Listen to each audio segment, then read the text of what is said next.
रतनगढ़ में शीतलाधोरा स्थित बड़ी शीतला माता का मंदिर करीब 150 वर्ष पुराना है। मंदिर में पूजा पाठ का कार्य रतनगढ़ के एक सारस्वत परिवार की 4 पीढ़ियां करती आ रही है। राजा महाराजाओं के समय मंदिर या अन्य भवनों के लाल रंग का कलर किया जाता था। मंदिर के पुजारी आज भी उसी परंपरा को कायम रखते आ रहे हैं और शीतला अष्टमी के दिन लगने वाले मेले से पूर्व मंदिर परिसर में कलर करवाकर सजावट की जाती है। वहीं महिलाएं मान्यताओं का निर्वहन करने के लिए पहले दिन घरों में पकवान बनाती है तथा शीतला अष्टमी के दिन मां को ठंडे पकवानों का भोग लगाकर मन्नतें मांगती है। पुजारी रामअवतार सारस्वत का कहना है कि बोधरी, आंकड़े जैसी बीमारियां भी मां के मंदिर में धोख लगाने से दूर होती है। रतनगढ़ में मंगलवार को शीतला सप्तमी के दिन घरों में पकवान बनाए जाएंगे तथा शीतला मंदिर में जागरण का आयोजन होगा और बुधवार की सुबह मां को ठंडे पकवानों का भोग लगाया जाएगा। इसी दिन नवविवाहिताएं पक्की गौर का निर्माण भी करेगी तथा उसके बाद गणगौर तक बंदूरों की रस्म अदा करेगी। शीतला माता का मंदिर बड़ा विशाल है और पुरानी परंपरा के हिसाब से शीतला अष्टमी के दिन मंगलवार का जागरण लगेगा, बुधवार को माई की धूप लगेगी और ये मंदिर लगभग 150 साल पुराना है। हमारी चौथी पीढ़ी ये मंदिर की देख रेख में, व्यवस्था में और हमारे मोहल्लेवासियों की देख रेख में बहुत सुंदर तरीके से जागरण मेले का संचालन किया जाता है और बहुत ही माई की कृपा होती है। उसके साथ में माई की बहुत बड़ी आशीर्वाद आता है, जैसे बोधरी, आंकड़े, काकड़े, जो पुरानी परंपराओं माई बच्चों की है उसको बहुत देख रेख में सुंदरता तरीके से निभाती है। बच्चे भी, बूढ़े भी सब इनको लोग लेते हैं, सब जाति माई को रोकते हैं और माई की बहुत उत्सव तरीके से माई का बहुत बड़ा विशाल मेला भी लगता है। उसमें व्यवस्था मोहल्ले निवासियों और सब परिवार के सदस्यों मिलकर उनका साथ संचालन बढ़िया तरीके से करते हैं। तहसील के गांव गोगासर में खिलाड़ी मोनिका का सोमवार को राजकीय उच्च माध्यमिक स्कूल में स्वागत हुआ। 12 मार्च को चूरू के खेल स्टेडियम में हुई 10 किलोमीटर की मैराथन दौड़ में कक्षा 10 की छात्रा मोनिका ने 11,000 रुपए की नगद राशि पुरस्कार स्वरूप जीती थी, जिसे सांसद राहुल कसवा, जिला प्रमुख वंदना आर्य ने उक्त पुरस्कार प्रदान किया था। कुश्ती कोच राजेश फोगाट ने बताया कि 700 प्रतिभागियों में मोनिका ने तृतीय स्थान अर्जित किया था। प्रधानाचार्य सुधीर शर्मा के नेतृत्व में छात्रा का अभिनंदन किया गया। शारीरिक शिक्षक नंदलाल झाझड़िया ने बताया कि मोनिका कुश्ती की राष्ट्रीय खिलाड़ी है। इस अवसर पर स्कूल परिवार के सदस्यों सहित कई विद्यार्थी उपस्थित थे। भाजपा शहर मंडल की बैठक सोमवार को सूर्य सिनेमा हॉल के पास हुई। मंडल अध्यक्ष अरविंद इंदौरिया की अध्यक्षता में हुई बैठक में निष्क्रिय बूथ समितियों के पुनर्गठन व पन्ना प्रमुख की नियुक्ति पर चर्चा की गई। इस दौरान इंदौरिया ने कहा कि यह चुनावी वर्ष है जिसमें कार्यकर्ता को दिन रात एक करते हुए निष्ठा भाव से जिम्मेदारी से काम करके पार्टी को मजबूत बनाना है।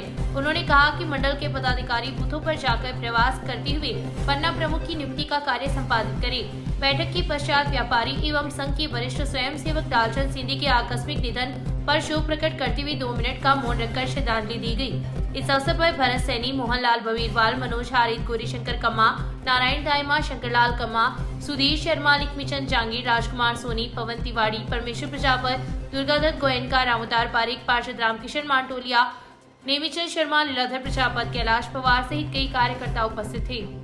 राजकीय प्रकाश उच्च माध्यमिक स्कूल में सोमवार को भामाशाहों का सम्मान किया गया। सोहनलाल दुग्गड़ चैरिटी ट्रस्ट कोलकाता के द्वारा स्कूल में विकास कार्य करवाने पर ट्रस्टी मधुसूदन केजरीवाल, राजकरण सिरोया, विनोद कुमार दुग्गड़, संतोष श्याम सुखा व स्थानीय प्रतिनिधि ओम प्रकाश चौधरी का स्कूल परिवार द्वारा अभिनंदन किया गया। उप प्राचार्य राजेंद्र कुमार ने अतिथियों का शाब्दिक स्वागत करते हुए स्कूल की आवश्यकताओं से अतिथियों को अवगत करवाया।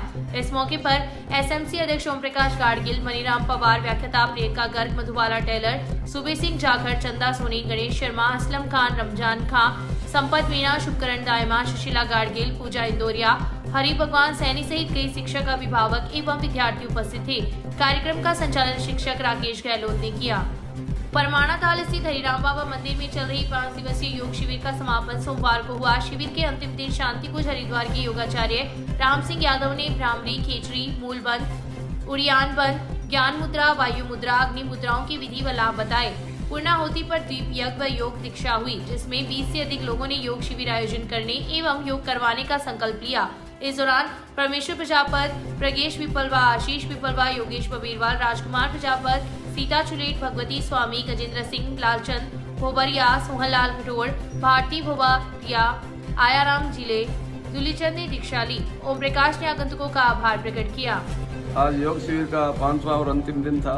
समापन सत्र था। इसमें दीप यज्ञ किया गया और लोगों को, जो शिविरार्थी थे, उन सबको योग दीक्षा दे करके और गांव-गांव में, विद्यालयों में नए शिविर लगा करके हमारे स्वास्थ्य संवर्धन कार्यक्रम को आगे बढ़ाने की जिम्मेदारी सौंपी गई है। शांति कुंज हरिद्वार से जो योग शिक्षक राम सिंह जी यादव पधारे हैं, उनकी विदाई का कार्यक्रम भी आज ही रहेगा और जाते जाते उन्होंने गायत्री विहार के साहित्य और खासतौर से योगासन, प्राणायाम, ध्यान धारणा पुस्तक जो है ना, उसका सभी जितने प्रशिक्षण लेने वाले हमारे शिविरार्थी थे उनको दे करके और इस कार्यक्रम को आगे बढ़ाया जाएगा। इसलिए जो हमारी योग चिकित्सा संदेश का पुस्तक है, उसको भी आधे मूल्य पर हम हरिद्वार शांति कुंज से मंगा करके विद्यालयों में भेंट करेंगे। ये हमारी योजना है। संजयलाल बैग बालिका उच्च माध्यमिक स्कूल में नवनिर्मित कक्षा कक्ष का उद्घाटन सोमवार को हुआ। कक्ष का उद्घाटन भामाशाह मधुसूदन केजरीवाल ने किया। इस अवसर पर भामाशाह अभिनंदन का आयोजन हुआ, जिसके मुख्य अतिथि राजकिरण सिरोहिया थे। समारोह में विनोद दुग्गड़, संतोष कुमार श्याम का मंचस्थ अतिथि थे। संस्था प्रधान रुक्मणी ने आगंतुकों का स्वागत किया। इस अवसर पर भामाशाह प्रेरक ओम प्रकाश चौधरी, श्रवण ढाका, नरेंद्र स्वामी, मनोज सारस्वत, अंजू चौहान, साधना शर्मा, मनोज जिकरानिया, गुड्डी मीना, मेघाराम, सरोज महिला, सरला वैष्णव, वंदना अग्रवाल, रमा खेरवाल सहित स्कूल परिवार के सदस्य एवं छात्राएं उपस्थित थी। आज श्री संजयलाल बैग राजकीय बालिका उच्च माध्यमिक विद्यालय में नव कक्षा कक्ष का उद्घाटन किया गया, जो कि श्रीमान मधुसूदन जी केजरीवाल की अध्यक्षता में किया गया। इस अवसर पर भामाशाह श्री राजकरण जी सिरोहिया, श्री विनोद कुमार जी दुग्गड़, संतोष कुमार जी श्याम सभा, भामाशाह प्रेरक ओम प्रकाश जी चौधरी का अभिनंदन किया गया। कार्यक्रम में बालिकाओं के द्वारा सांस्कृतिक कार्यक्रम भी प्रस्तुत किया गया। रतनगढ़ नागरिक परिषद के तत्वाधान में महर्षि भवन में 21 मार्च को आयोजित निःशुल्क मोतियाबिंद जांच एवं नेत्र लेंस प्रत्यारोपण शिविर को लेकर बैठक का आयोजन सोमवार को हुआ। परिषद के सदस्य ओम प्रकाश मंगलहारा की अध्यक्षता में हुई बैठक में परिषद के प्रतिनिधि रजनीकांत सोनी ने बताया कि एमएनपी जालान सेवा ट्रस्ट के मुख्य trustee Pradeep Kumar Jalan, Shankara eye hospital Jaipur एवं जिला अंधता निवारण समिति जयपुर के संयुक्त तत्वाधान में उक्त शिविर का आयोजन किया जाएगा। ऑपरेशन के लिए चयनित रोगियों को आधार कार्ड की 2 प्रतियां व मोबाइल नंबर शिविर स्थल पर जमा करवाने होंगे। शिविर 21 मार्च को सुबह 10 से दोपहर 2 बजे तक आयोजित किया जाएगा। बैठक में शिविर को लेकर अलग अलग जिम्मेदारियां सौंपी गई। बैठक में परिषद के सुरेश मुरारका, गौरी शंकर जालान, नरेश पेड़ीवाल, गजानन चोटिया, नरेंद्र जवर, ओम सारस्वत, महावीर रामगढ़िया, मनीष सराफ, ललित चौधरी सहित कई लोग उपस्थित थे। राज्य सरकार के निर्देश पर महिला दिवस के अवसर पर चलाए जा रहे महिला सप्ताह के तहत सोमवार को राजकीय लोहिया गर्ल्स पीजी कॉलेज में जागरूकता कार्यक्रम का आयोजन हुआ। इस दौरान सब इंस्पेक्टर गीता रानी ने छात्राओं को महिला कानून, साइबर क्राइम आदि की जानकारी देते हुए ऑनलाइन ठगी से बचाव के टिप्स बताए। इस मौके पर उन्होंने महिला अपराध की जानकारी देते हुए कहा कि अपने आसपास कहीं पर भी इस तरह का अपराध घटित होने पर महिला हेल्पलाइन नंबर, पुलिस थाना आदि को सूचना देकर जागरूक नागरिक का कर्तव्य निभाएं। उन्होंने छात्राओं से आह्वान किया कि यदि हमें इस तरह की आपराधिक गतिविधियों का सामना करना पड़े तो वे निडर होकर अपनी शिकायत दर्ज करवाएं, ताकि असामाजिक तत्वों के खिलाफ कार्यवाही हो तथा इस तरह की आपराधिक गतिविधियों पर अंकुश लगा सके। इस मौके पर सब इंस्पेक्टर ने कहा कि लक्ष्य निर्धारित कर आगे बढ़ने से सफलता मिलती है, इसलिए सभी छात्राएं कठिन परिश्रम कर आगे बढ़े तथा मोबाइल से दूरी बनाएं। कार्यक्रम को कांस्टेबल महेंद्र एवं प्रमोद ने भी संबोधित किया। कार्यक्रम में डॉक्टर शशि वेसवारिया भी मंचस्थ अतिथि थी। छात्र संघ अध्यक्ष पुनीता चौमाल व उपाध्यक्ष राधा उपाध्याय ने आगंतुकों का आभार प्रकट किया तथा संचालन डॉक्टर श्रुति मिश्रा ने किया। इस दौरान काफी संख्या में छात्राएं उपस्थित थीं।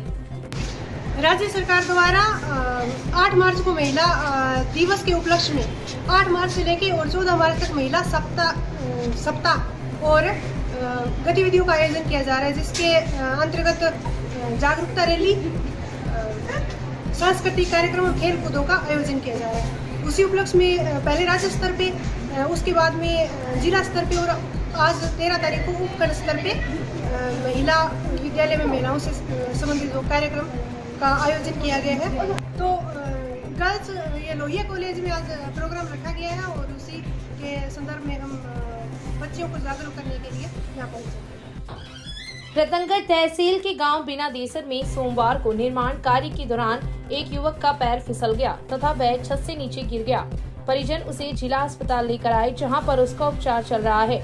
डॉक्टरों के अनुसार युवक की हालत खतरे से बाहर है। घटना के अनुसार बिना देसर निवासी 28 वर्षीय अशोक अपने ही घर में निर्माण कार्य कर रहा था। वह मिस्त्री का सहयोग कर रहा था। छत पर कार्य करते समय वह असंतुलित हो गया तथा पैर फिसलने से नीचे गिर गया। जिससे अशोक घायल हो गया। घायल हालात में परिजन उसे रतनगढ़ जिला अस्पताल लेकर आए, जहां पर डॉक्टरों ने उसकी हालत खतरे से बाहर बताई है। समाचार लिखे जाने तक अशोक का जिला अस्पताल में उपचार चल रहा था। रतनगढ़ तहसील के गांव लोच निवासी एक फौजी के प्लॉट में 2 महिलाओं सहित 6 लोगों ने नाजायज रूप से प्रवेश कर उसकी दीवार तोड़ दी तथा अपनी पट्टियां रोककर कब्जा करने का प्रयास किया है। इस संबंध में फौजी गोरखाराम जाट की 43 वर्षीय पत्नी उम्मीद ने रतनगढ़ पुलिस थाना में सोमवार को मुकदमा दर्ज करवाया है। महिला द्वारा दी गई रिपोर्ट में उल्लेख किया गया है कि उसका पति फौज में है तथा वह गाँव लोच में रहती है। रविवार की रात उसके पट्टेशुदा प्लॉट में गाँव के मांगीलाल, ताराचंद, सीता देवी, भगवानी देवी जाट सहित 2 अन्य लोग नाजायज रूप से घुस गए तथा प्लॉट की दीवार तोड़कर उसमें रखी बजरी को मिट्टी में मिला दिया, जिससे उसके हजारों रुपए का नुकसान हुआ है। इन लोगों ने प्लॉट में अपनी पट्टियां रोक दी। घटना के समय वह बाड़मेर गई हुई थी। जब वह गांव लौटी तो उक्त लोग मौके से फरार हो गए। महिला ने रिपोर्ट में उल्लेख किया है कि अक्टूबर 2022 में भी ताराचंद व सीता देवी ने प्लॉट की दीवार बनाते समय झगड़ा किया था, जिसकी रिपोर्ट पुलिस को दी तो पुलिस ताराचंद को थाना लेकर आ गई। उसके बाद इन लोगों ने राजीनामा कर लिया, लेकिन उक्त घटना के बाद फिर से इन लोगों ने रविवार को उसके प्लॉट में नाजायज रूप से घुसकर नुकसान पहुंचाया है तथा अपनी पट्टियां रोक दी। पुलिस ने महिला की रिपोर्ट पर मुकदमा दर्ज कर जांच शुरू कर दी है। मामले की जांच एएसआई छगनलाल कर रही है। ये उमेद देवी निवासी ग्राम लोच ने थाने की रिपोर्ट दी है कि मेरे प्लाट में आरोपी गणों ने प्रवेश करके मेरे प्लाट में पट्टियां तोड़ दी व अपनी पट्टियां रोक दी। रिपोर्ट प्राप्त होने पर थाने पर मुकदमा दर्ज किया गया है और जांच की जा रही है। कॉलेज जाने का कहकर घर से निकली 18 वर्षीय विवाहिता लापता हो गई। परिजनों ने सब जगह उसकी तलाश की, लेकिन उसका कोई सुराग नहीं लगा। इस संबंध में विवाहिता के पिता ने राजादेसर पुलिस थाना में गुमशुदगी दर्ज करवाई है। पुलिस ने पिता की रिपोर्ट पर गुमशुदगी दर्ज कर जांच शुरू कर दी है। पुलिस ने बताया कि रतनगढ़ तहसील की गांव लाछड़सर निवासी विवाहिता के पिता ने रिपोर्ट दी कि उसकी पुत्री 11 मार्च की सुबह राजादेसर कॉलेज जाने का कहकर घर से निकली थी, जो आज तक वापस नहीं लौटी। कॉलेज में उसकी सहेलियां एवं अन्य परिजनों से भी पूछताछ की, लेकिन उसका कोई सुराग नहीं लगा। पिता ने रिपोर्ट में लिखा है कि उसके 18 वर्षीय पुत्री ने अपनी बहन को फोन कर बताया था कि उसकी बस निकल गई है, इसलिए दूसरी बस से गांव आएगी और उसे देर हो जाएगी, लेकिन उसके बाद से उसका फोन भी बंद आ रहा है। पिता ने रिपोर्ट में शंका जताई है कि उसकी पुत्री को कोई बहला फुसलाकर ले जा सकता है। पुलिस ने मुकदमा दर्ज कर विवाहिता की तलाश शुरू कर दी है। रतनगढ़ में पुलिस ने सोमवार की देर शाम कार्रवाई करते हुए स्पा सेंटर व कैफे पर दबिश दी है। पुलिस ने कार्रवाई के दौरान एक कैफे संचालक सहित 2 जनों को गिरफ्तार भी किया है। सीआई सुभाष बिजारनिया ने बताया कि गश्त के दौरान रतनगढ़ के स्पा सेंटरों एवं कैफे पर सोमवार की देर शाम दबिश दी गई। इस दौरान रतनगढ़ में एक कैफे का संचालन करने वाले हरिओम नायक को कैफे में कैबिन बनाने एवं एक अन्य कैफे पर कार्यरत कर्मचारी दीपक राणा को गिरफ्तार किया गया है। सीआई बिजारनिया ने बताया कि दीपक को शांति भंग करने पर गिरफ्तार किया गया है। उन्होंने बताया कि इस दौरान रतनगढ़ के 4-5 कैफे व स्पा सेंटरों पर दबिश दी गई, जिसमें किसी भी प्रकार की अवांछित गतिविधि का संचालन नहीं मिला। पुलिस आगे भी इस तरह की कार्रवाई को अनवरत जारी रखेगी। आज दौरान गश्त कस्बा रतनगढ़ में कैफे संचालित होने और कैफे में अवैध गतिविधियों की आशंका की इतला मिली थी, जिस पर 4-5 कैफों की चेकिंग की गई थी और अवैध गतिविधियां संचालित होना नहीं पाया गया। शांति भंग करने के आरोप में 2 लोगों को गिरफ्तार किया। नहीं, आपत्तिजनक अवस्था में या आपत्तिजनक अवस्था में कोई नहीं। लगातार चेकिंग की जाती रहेगी। अगर कोई अवैध गतिविधियां संचालित होती मिली तो तुरंत